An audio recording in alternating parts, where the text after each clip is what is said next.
অরুণাচল প্রদেশ, যার নামের মানে হলো the land of the rising sun, যেটাকে এখনও মানা হয় the least explored state of India, যাকে উইন্টারে ফিনল্যান্ড অফ ইন্ডিয়া নাম দেওয়া হয়, সেই প্রাকৃতিক সুন্দর রাজ্যকে ভ্রমণ করতে বেরিয়ে যাই আমরা 6 জন আমাদের বাইক নিয়ে।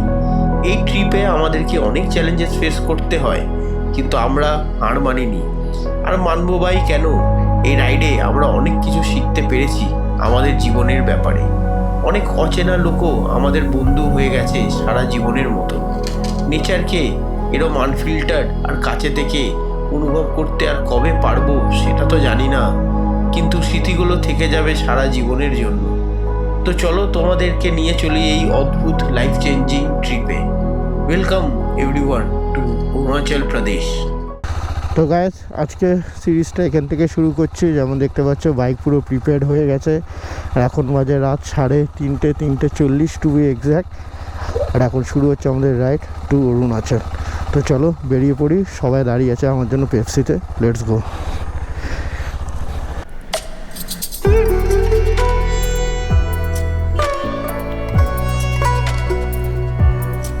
আছে আমার বন্ধু রোহিত ভগত, KTM অ্যাডভেঞ্চার 390 নিয়ে সেম ডিটেলস আগেই বললাম, সব সুপার জি থেকে করা। সো গাইস, যেমন দেখতে পাচ্ছ এখানে একজন রাইডার বাবলুদা, রাজীব, এখানে আমি, এখানে ইমরান অলরেডি ব্লগ শুরু করে দিয়েছে।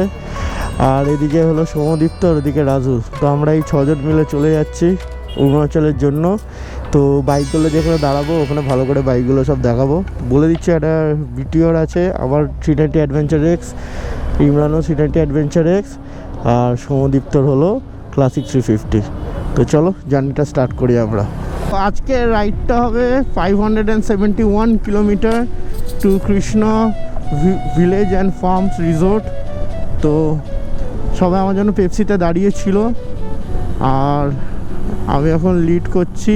আমার পিছনে রাজীব আছে, আর আমরা এখন সোজা কল্যাণী এক্সপ্রেসওয়ে ধরে আমরা ন্যাশনাল হাইওয়ে ধরবো।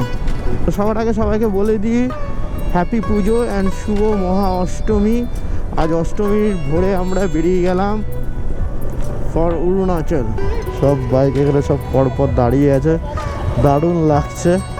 তো এখন খুব বড় পুজো আমরা ক্রস করতে চলেছি, যেটা হলো শ্রীভূমি। কিন্তু জ্যামটা কিন্তু অনেকটাই কম লাগছে নর্মালের থেকে। আমি তো ভেবেছিলাম এই জায়গাটা অনেক ট্রাফিক হবে, তো দেখছি অনেকটাই ফাঁকা আছে। চলো আগে গিয়ে দেখি আদৌ ফাঁকা আছে কিনা। তো আমার পিছনে সৌমদীপ্ত আছে, আর তার পিছনে ইমরান আর রাজীব আসছে। তো গাইস, যেমন দেখতে পাচ্ছ ম্যাপে কিন্তু মারা আছে Krishna farms and village resort. যেমন দেখতে পাচ্ছ 571 কিলোমিটার আমার বাড়ি থেকে, আর অ্যারাইভেল দেখাচ্ছে 4:22 আজকে, আর 12 আওয়ার্স এখন ইটিএ দেখাচ্ছে, মানে ট্রাভেলিং টাইম। আমরা এখন মধ্যমগ্রামের মেন রাস্তাটা ছেড়ে লেফট নিয়ে নিচ্ছি। এখান থেকে গেলে আমরা ডাইরেক্ট উঠে যাব কল্যাণী এক্সপ্রেসওয়ে। তো কল্যাণী এক্সপ্রেস আমরা স্ট্রেট ধরবো, ওখানে ব্রিজটা কমপ্লিট হয়নি। তো তার আগে আমরা একটা রাইট নিয়ে তারপরে আবার মেন ন্যাশনাল হাইওয়েতে উঠবো। তো চলো লেটস গো। সো গাইস, উঠতে চলেছে আমরা কল্যাণী এক্সপ্রেসওয়ে। আর যেমন দেখতে পাচ্ছ এদিক দিয়ে সব গাড়িগুলো যাচ্ছে। এখন এটা ফুললি কমপ্লিট হয়নি, ফুললি কমপ্লিট হয়ে গেলে তখন আরও মানে কানেকশানটা একদম মেন হয়ে যাবে হাইওয়ে থেকে। তো এখন আপাতত এরকম, কিন্তু কল্যাণী এক্সপ্রেসওয়ে দারুণ কন্ডিশনে আছে। আর এর পরবর্তীকালে যখন পুরো কানেক্ট হয়ে যাবে তখন তো আরও অসাধারণ লাগবে। তো চলো, এখন টাইম হচ্ছে 4:45, আর কল্যাণী 35, আর মধ্যমগ্রাম এদিকে 5। তো এখন থেকে মেন কল্যাণী এক্সপ্রেসওয়ে স্টার্ট। যেমন দেখতে পাচ্ছ এখান থেকে কিন্তু রাস্তা এরমই, পুরোটা কমপ্লিট হয়নি যতদূর মনে হয় এখনও। রুটটা যেটা হতে চলেছে, আমরা কলকাতা থেকে ফার্স্ট হল দেবো বাগডোগরার কিছু আগে, চোপড়াটা ক্রস করে তারপরে আমরা হল দেবো বনগাঁও। বনগাঁও থেকে আমরা চলে যাব শেরগাঁও, তারপর আমরা চলে যাব দিরাং। তো এরকম কিছু রুট ম্যাপ আছে, তো যেতে যেতে আরও তোমাদেরকে বলছি। যেমন দেখতে পাচ্ছ রাত্রেবেলা কিন্তু অসাধারণ লাগছে এই কল্যাণী এক্সপ্রেসওয়েটা। জাস্ট দেখো কি সুন্দর লাগছে। Beautiful guys, beautiful. দেখতে পাচ্ছ ভোরের আলো আস্তে আস্তে ফুটছে, সকাল 5:04 বাজে, আর খুবই সুন্দর লাগছে, কিন্তু খুবই বিউটিফুল লাগছে।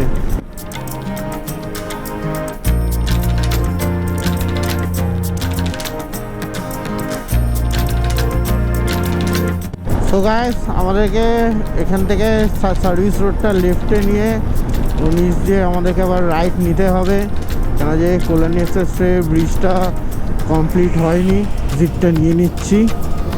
তো সামনে থেকে আবার আমরা রাইট নিয়ে নেব, রাইট নিয়ে কিন্তু আমরা স্ট্রেট বেরিয়ে যাব। তো এটা হলো কাঁচরাপাড়া হরিণঘাটা জলচর রোড। তো এই রাস্তাটা আমরা এখন নিয়ে নেব।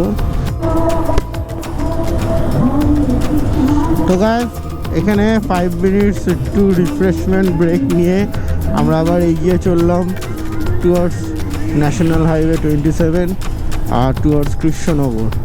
তো চলো, এরপরে আমরা কিন্তু এখান থেকে উঠে যাব ন্যাশনাল হাইওয়েতে।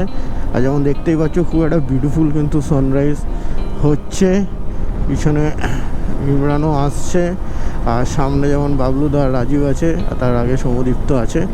তো সামনে থেকে আমরা লেফট নিলেই একদম আমরা ন্যাশনাল হাইওয়েতে গিয়ে উঠছি। তো চলো বন্ধুরা, let's go and let's continue the ride, continue this epic ride guys, epic ride, let's go. দেখতে পাচ্ছ কৃষ্ণনগর 62 লেফট সামনে থেকে, আর যেমন ম্যাপেও দেখতে পাচ্ছ 700 মিটার পরে সামনে থেকে আমরা লেফট নিয়ে নেব টুয়ার্ডস ন্যাশনাল হাইওয়ে 27। তো গাইস লেটস গো গাইস। সানরাইজটা কিন্তু খুব বিউটিফুল হচ্ছে বস, খুব বিউটিফুল। আশা করি গোপ্রোটা ক্যাপচার করতে পারছে। এটা বিউটিফুল অষ্টমীর মর্নিং। জয় মা, জয় দুর্গা। Let's go guys.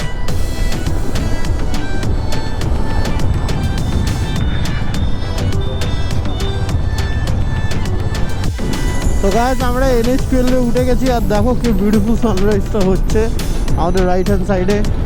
আর চলো, আমরা কল্যাণী ক্রস করে গেছি, এখন নেক্সট হলো কৃষ্ণনগর। আর এটা অফিসিয়ালি আমাদের ফার্স্ট টোল বুথ আসছে। তো এটা হলো Barasat Krishnanagar section toll plaza national highway 12-এ। তো চলো এগিয়ে যাওয়া যাক। আর সানরাইজটা কিন্তু খুব বিউটিফুল হচ্ছে গ্যাস, খুবই বিউটিফুল। এখানে দাঁড়িয়ে একটা ড্রোন শট নি। হ্যাঁ দারুণ। হ্যাঁ সানরাইজটা হচ্ছে তো ভালো আসতো।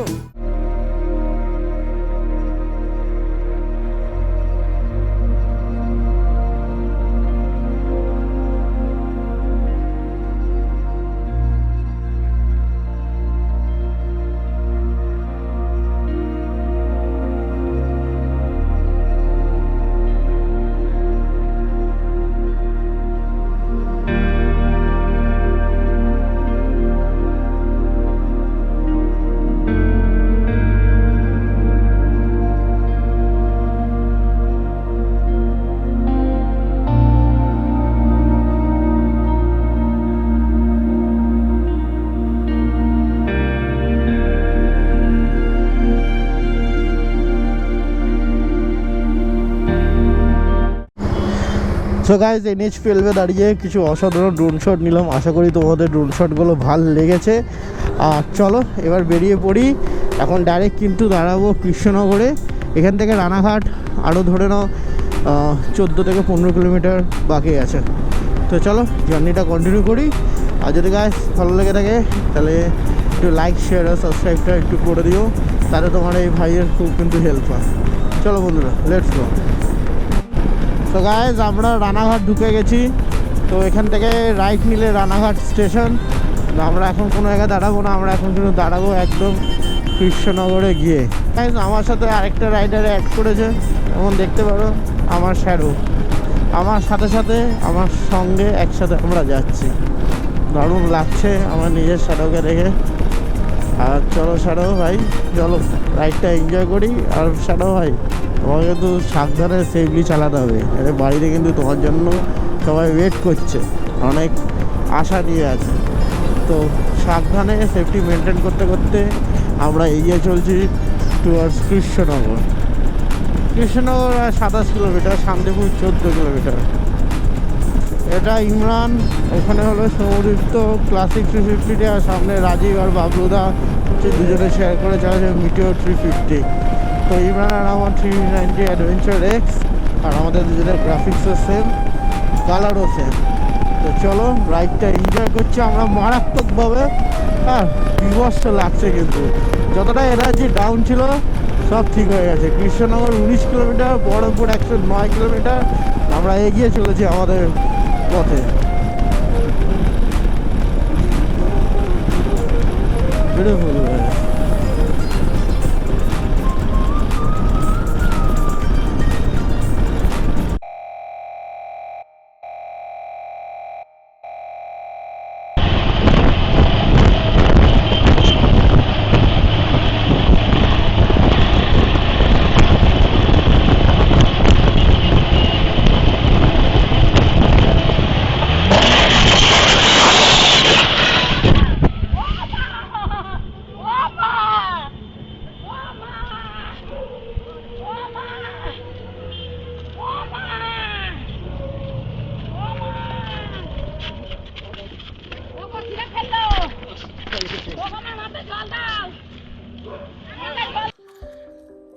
তো আর কি বলবো গাইস, যেমন দেখতেই পারলে এটা খুব বাজে অ্যাক্সিডেন্ট হয়েছে। আর আমার যা লেগেছে তার থেকে আমি খুব ডিসঅ্যাপয়েন্ট হয়েছি যে অষ্টমীর সকালে আমি একটা অন্য লোকের ক্ষতি করেছি। তো ভগবানের অশেষ ভালোবাসা আর আমাদের উপরে আশীর্বাদ ছিল যে সেই মহিলারও সেরকম লাগেনি। আর আমিও মানে বলতে পারলে ম্যাক্সিমামটা আমি বেঁচেই গেছি। কিন্তু যেমন তোমাদেরকে দেখাচ্ছে এখন আমার হাতের অবস্থা কিছু এরম ছিল, আর দেখতেই পাচ্ছ পুরো কেটে গেছে, প্রচণ্ড জ্বালা যন্ত্রণা করছিল, আর বাইকের অবস্থা কিছু এরম। তো আমি সত্যি বলছি কনফিডেন্স হারিয়ে ফেলেছিলাম ট্রিপটা কন্টিনিউ করার জন্য। কেন যে আমার সাথে কোনো দিন এই KTM 390 অ্যাডভেঞ্চারে কোনো দিন আমার সাথে অ্যাক্সিডেন্ট হয়নি, এরম অ্যাক্সিডেন্ট হয়নি। হয়তো ঘোড়াতে গিয়ে একটু পড়ে গেছি বা কিছু আদার ম্যাটার, কিন্তু এরম একটা মেজর অ্যাক্সিডেন্ট আমার হয়নি। আর আমার ফার্স্ট মানে এত বড় ট্রিপ। আমি এর আগে পুরী গেছি, তোমরা যেমন আমার ভিডিওতে দেখেছো, এমনি ছোটোখাটো ওয়েস্ট বেঙ্গলের আশেপাশে গেছি, কিন্তু বাইক নিয়ে ওয়েস্ট বেঙ্গল ছেড়ে আসাম ক্রস করে অরুণাচল, মানে একটা বড় ট্রিপ আমি করিনি। আর প্রথম করতেই যে এরম হয়েছে, আমি একদম কনফিডেন্স হারিয়ে ফেলেছিলাম সত্যি বলতে। আমি কৃষ্ণনগরে যখন বসলাম, তো আমি ইমরানকে বললাম যে আমি আর ট্রিপটা কন্টিনিউ করতে পারবো না, কারণ যে আমার পক্ষে মনে হচ্ছে না যে আর পসিবল হবে ট্রিপটা কন্টিনিউ করার জন্য। কিন্তু আমার গ্রুপ মানে ইমরান, রাজুল, সৌমদিত্য, কমল, বাবলুদা সবাই আমাকে এত সাপোর্ট করেছে, এত কেয়ার করেছে, তো আমার মনেই হয়নি, মানে আমি নাই ছিলাম কিন্তু ওরা আমাকে বলেছে না ভাই চল, কোনো অসুবিধা নেই। আর আমি বাইক চালানোর মতন অবস্থায় তখন ছিলাম না, তো আমার বাইকটা তখন রাজুল চালিয়েছে। তো থ্যাঙ্কস ব্রাদার, তুমি যদি এই ভিডিওটা দেখছো। আর আর কি বলবো, আর মানে আমি কনফিডেন্স হারিয়ে ফেলেছিলাম, আজকে ওদের জন্যই আমি ট্রিপটা কন্টিনিউ করতে পেরেছি। আর তোমাদেরকে হাত জোরে সরি চাইছি, কারণ যে ট্যাগে ছিল কিন্তু কলকাতা টু শিলিগুড়ি। তো আমি ভিডিওটা এখানেই এন্ড করছি, কেন যে এর পরে আমি কিছুটা ফুটেজ তোমরা দেখো। আমি চেষ্টা করেছিলাম করার জন্য, মালদা অবধি তো আমি কিছুই করতে পারিনি, মালদার পরে আমি চেষ্টা করেছিলাম কিন্তু আমি পারিনি, কেন যে আমার গোপ্রো লেন্সটা খারাপ হয়ে যায়, মানে স্ক্র্যাচ লেগে যায়, আমার অডিও মাইকটাও ছিঁড়ে যায়, আর আমার যে 3mm মাউন্টটা ছিল হেলমেটের সাথে সেটাও নষ্ট হয়ে যায়। তো কোনো কিছু আমার হেল্প করেনি। লাস্ট টাইম ভেবেছিলাম যে ভয়েস ওভার করবো, কিন্তু সেটাও করতে পারলাম না, কেন যে তোমার 3mm যে মাউন্টটা লাগিয়েছিলাম সেটা ধরতে মানে ভেঙে গেছিলো। তো আমি যেটা নতুন লাগিয়েছিলাম সেটা ধরতে মোটামুটি একটা 1 নাইট লাগে, মিনিমাম 12 আওয়ার্স টু 24 আওয়ারের মতন একটা সময় লাগে। তো ওইটুকুনি সময়ও ছিল না। তো যখন আমি 3Mটা লাগাচ্ছি তখন আবার খুলেই যাচ্ছিলো। তারপরে ইমরান একটা ভালো মানে অ্যাডিটিভ নিয়ে ছিল ওর কাছে, তো পরের দিন ওইটা ইউজ করেই মানে আমার মাউন্টটা লেগে তারপরে ব্লক করতে পেরেছি। তো সরি গাইস, তোমরা যারা এই ভিডিওটা দেখছো, আমি শিলিগুড়ি অবধি তোমাদেরকে নিয়ে যেতে পারলাম না। একটু বলে দিই, আমাদের ঢুকতে সেদিন রাত্রি 11টা হয়ে গেছিলো at Krishna farm and village resort, কেন যে সবাই আমরা টায়ার্ড ছিলাম। আমারও একটা এরকম ঘটনা ঘটেছিল, আর 3জন ফার্স্ট টাইম রাইডার ছিল, তো গরম আমাদেরকে শেষ করে দিয়েছিলো, কাইল করে দিয়েছিল। আর যেতে যেতেও অনেক প্রবলেম হচ্ছিল, শরীর খারাপ, ক্র্যাম্প, অনেক কিছু হচ্ছিল। তো এইগুলো হতে হতে আমরা গিয়ে পৌঁছেছি। কিন্তু একটা প্রমিস আমি তোমাদেরকে করলাম যে এর পর থেকে মানে এপিসোড 2 থেকে যেটা আসতে চলেছে সেটা কিন্তু অসাম, তোমরা মিস করবে না। কেন যে আমি সব সলিউশন তারপরে করে নিয়ে কিন্তু ফুল ব্লগ করেছি up to Tawang Bumla pass. তো এরপরে আসছে আমাদের রাইড কলকাতা টু আলিপুরদুয়ার আমাদের নেক্সট এপিসোডে। তারপরে আমরা আলিপুরদুয়ার থেকে আমরা চলে গেছিলাম শেরগাঁও থেকে তারপরে আমরা গেছিলাম দিরাঙে আমরা 2 দিন ছিলাম। আর দিরাং থেকে আমরা করেছি তাওয়াংয়ে আমরা সেলা পাস ক্রস করে আর বুমলা পাসও কভার করেছি। তো এত কিছু এক্সাইটিং ভিডিওস কিন্তু আসতে চলেছে। আর একটাই কথা বলবো যে কতবার তুমি পড়ো সেটা ম্যাটার করে না, উঠে চলাটাই ম্যাটার করে। তো এই কোডটাতে আমি ভিডিওটা এন্ড করছি। আর তোমাদের সাথেও যদি এরকম হয় তো তোমরা গিভ আপ করবে না, অলওয়েজ কন্টিনিউ দ্য রাইড। আর লাস্টে আরেকটা কথা আমি বলে দিই যে রাইডিং গিয়ার্স পড়ো বন্ধুরা, একদম রাইডিং গিয়ার্স পড়ো। তোমার আইডিয়া নেই যে রাইডিং গিয়ার্স কী নেসেসারি আর কী ইম্পর্টেন্ট। এই সিরিজটা শেষ হয়ে গেলে আমি একটা ইনসিডেন্ট নিয়ে আর আমার রাইডিং গিয়ার্স নিয়ে একটা ভিডিও আনবো।